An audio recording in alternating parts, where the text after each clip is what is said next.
మరి సింహరాశి వాళ్ళకి 15 రోజుల్లో ఏ విధంగా కనబడుతోంది? ఏ విషయాల్లో జాగ్రత్తగా ఉండాలి మనం చూస్తే, మీకు 3 గ్రహాలు దివ్యంగా అనుకూలిస్తున్నాయండి. మొన్న డిసెంబర్ 5వ తారీఖు దాటిన తరువాత నుంచే గురుబలం పెరిగింది అంటే 100% మీ లైఫ్‌లో ఒక మంచి రోజులొచ్చాయి అని అర్థం అండి. గురువు ఎవరు? సింహరాశి వాళ్ళకి మనం చూస్తే కనుక అదృష్టాన్ని కలగజేసేటువంటి గ్రహం అనమాట.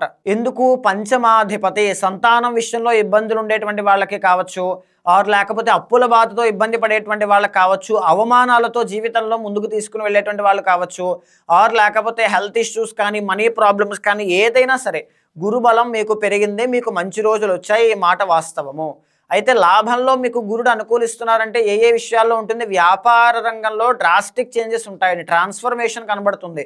ఇంతకు ముందు మీద మీ ఎర్నింగ్స్ అనేటువంటివి బావుంటాయి. ఇన్‌కమ్ చాలా బావుంటుంది. సేవింగ్స్ అనేటువంటివి బావుంటాయి. అయితే సింహరాశి వాళ్ళకి ఇంకా ఏ విధంగా కనబడుతోంది అంటే 4వ స్థానంలో బుధుడు అనేటువంటి ఆయన కనబడుతున్నారు. వ్యాపారంలో దిగ్విజయంగా ముందుకు వెళ్తారు. ఎర్నింగ్స్ చాలా బావుంటాయి. ఇది సెకండ్ కన్ఫర్మేషన్ అండి. గురుబలంతో పాటుగా సెకండ్ లార్డ్ ధనస్థాన అధిపతి అయినటువంటి బుధుడు మీకు యోగిస్తున్నారు. దీనివల్ల ఒక ప్రాపర్టీ కొనడం కానీ, కెరీర్ ఎక్స్‌పాండ్ అవ్వడం కానీ, గౌరవ మర్యాదలు పెరగడం కానీ, మీ కీర్తి ప్రతిష్టలు పెరగడం కానీ ఎనీథింగ్ అన్నీ కూడా చాలా బావుంటాయి. అండ్ బుధుడు ఎప్పుడైతే బావుంటారో విద్యార్థులకి కూడా చాలా బావుంటుందండి. బాగా వర్కౌట్ అవుతుంది. మీరు ఏదైనా పోటీ పరీక్షల్లో ముందుకు వెళ్ళాలనుకున్నా మీకు చాలా మంచి రిజల్ట్స్ కనబడుతూ ఉంటాయి.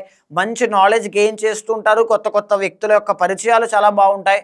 ఇందాక మనం ఒక మాట అనుకున్నామండి. సేవింగ్స్ అనేటువంటివి కూడా బావుంటాయండి. సెకండ్ లార్డ్ బుధుడు బావున్నారు కాబట్టి సేవింగ్స్ మీకు చాలా బావుంటాయి. సెకండ్ లార్డ్ బుధుడు అనుకూలించడం వల్లనే సేవింగ్స్ అనేటువంటివి చాలా బావుంటాయండి. ఇదే కాకుండా శుక్రగ్రహ సంచారము కూడా మీకు 5th హౌస్‌లో చాలా బాగా యోగిస్తోంది. దీనివల్ల ఏం జరుగుతుంది? మీరు ఏదైనా కళాత్మకమైనటువంటి సింహరాశి వాళ్ళకి 10th లార్డ్ ఎవరండి?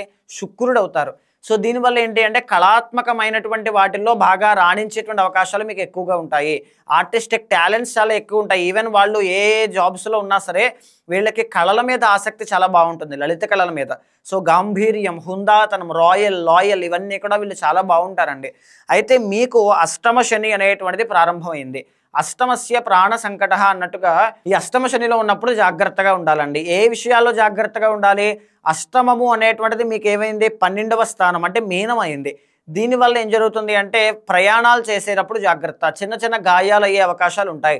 డబ్బు ఊరికే ఖర్చయిపోతుంటుంది. నీళ్లు ధార వెళ్ళిపోయినట్టుగా మీ దగ్గర నుంచి డబ్బులు వెళ్ళిపోయే అవకాశాలు ఎక్కువ ఉంటాయి. అష్టమ శని అంటే ఇంకా మానసిక అశాంతి, ప్రశాంతత లేకపోవడం కానీ ఇలాంటివి కనబడుతూ ఉంటాయి. కొంచెం గుప్త రోగములు అనేటువంటివి టెస్టోస్టెరాన్ హార్మోన్ సంబంధించినవి కానీ, ఈస్ట్రోజన్ హార్మోన్ కానీ ఇలాంటి గుప్త రోగాలకి సంబంధించిన హెల్త్ ఇష్యూస్ వస్తాయి కాబట్టి కొంచెం జాగ్రత్తగా ఉండాలి.